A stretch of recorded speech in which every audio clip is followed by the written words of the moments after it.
ये आकाशवाणी गोरखपुर है। अब आप वेद प्रकाश पाठक से क्षेत्रीय समाचार सुनिए। श्रीमती द्रौपदी मुर्मू ने आज देश के 15वें राष्ट्रपति के रूप में शपथ ली। संसद के केंद्रीय कक्ष में आयोजित एक भव्य समारोह में प्रधान न्यायाधीश एन.वी. रमन्ना ने उन्हें शपथ दिलाई।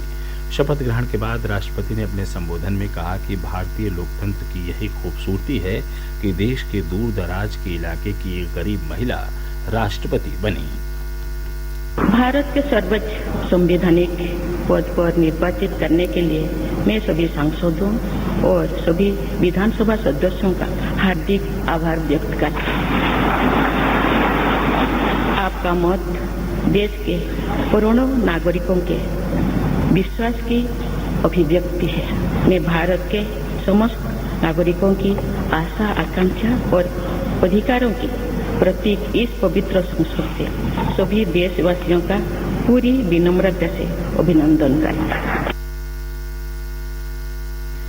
राष्ट्रपति ने कहा कि पिछले कुछ वर्षों में महिला सशक्तिकरण के लिए किए गए निर्णयों और नीतियों के कारण देश में एक नई ऊर्जा का संचार हुआ है।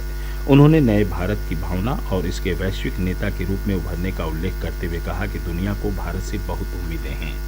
राष्ट्रपति ने कहा कि अमृतकाल, जो स्वतंत्रता के 75वें वर्ष के साथ शुरू होता है, भारत के लिए नए संकल्पों का समय है। उन्होंने कहा कि इन 25 वर्षों में अमृतकाल के लक्ष्यों को प्राप्त करने का मार्ग है सबका प्रयास और सबका कर्तव्य। कारगिल विजय दिवस पर देशवासियों को बधाई देते हुए श्रीमती मुर्मू ने कहा कि यह दिन सशस्त्र बलों के शौर्य का प्रतीक है। राष्ट्रपति ने समावेशी विकास के लिए समाज के वंचितों के उत्थान तथा महिलाओं और युवाओं के सशक्तिकरण की दिशा में काम करने का संकल्प दोहराया। शपथ ग्रहण समारोह के समापन के बाद राष्ट्रपति भवन के प्रांगण में तीनों सेनाओं की ओर से राष्ट्रपति को गार्ड ऑफ ऑनर पेश किया गया। प्रधानमंत्री नरेंद्र मोदी ने समाज सेवी हरमोहन सिंह यादव की 10वीं पुण्यतिथि पर कानपुर में आयोजित कार्यक्रम को वर्चुअल माध्यम से संबोधित किया।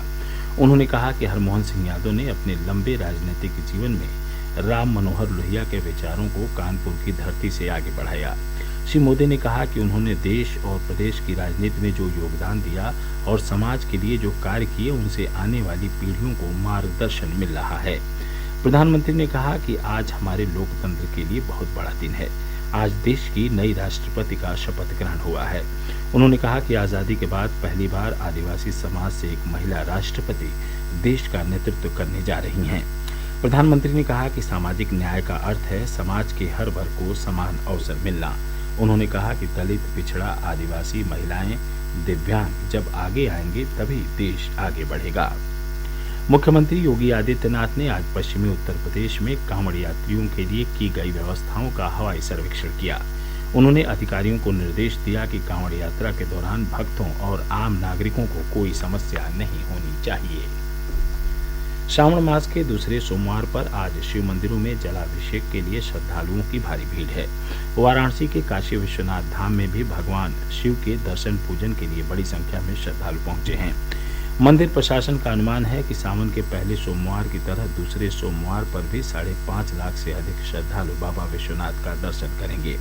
वहीं विश्वनाथ धाम में गंगा की ओर से प्रवेश करने के लिए बनाए गए द्वार को बाढ़ के पानी के कारण बंद कर दिया गया है। अब घाटों की ओर से पैदल आने वाले श्रद्धालु गंगा द्वार से विश्वनाथ धाम नहीं आ जा सकेंगे। सिर्फ नाव से आने वाले श्रद्धालु ही गंगा द्वार से बाबा विश्वनाथ धाम में प्रवेश कर पा रहे हैं। गोरखपुर सदर सांसद रवि किशन ने कहा है कि देश में जनसंख्या वृद्धि पर नियंत्रण की आवश्यकता है। उन्होंने कहा कि आने वाली पीढ़ी को पर्याप्त संसाधन मिले, इसके लिए जरूरी है कि जनसंख्या को बढ़ने से रोका जाए। बस्ती जिले के पुटैया में आज कांवड़ यात्रियों का स्वागत करने के बाद संवाददाताओं को संबोधित करते हुए उन्होंने कहा कि वह संसद में जनसंख्या नियंत्रण विधेयक ला रहे हैं। बाराबंकी जिले में लोनी कटरा इलाके के निकट पूर्वांचल एक्सप्रेसवे पर एक सड़क दुर्घटना में 8 लोगों की मौत हो गई और 13 अन्य गंभीर रूप से घायल हो गए। दुर्घटना आज तड़के उस समय हुई जब डबल डेकर बस एक्सप्रेसवे पर खड़ी दूसरी बस से टकरा गई। प्रधानमंत्री नरेंद्र मोदी ने सड़क हादसे में हुई मौत पर दुख व्यक्त किया है। प्रधानमंत्री ने कहा कि स्थानीय प्रशासन हर संभव मदद कर रहा है। श्री मोदी ने घायलों के शीघ्र स्वस्थ होने की कामना की। मुख्यमंत्री योगी आदित्यनाथ ने भी घटना पर गहरा दुख व्यक्त किया है और अधिकारियों को हर संभव सहायता उपलब्ध कराने के निर्देश दिए हैं।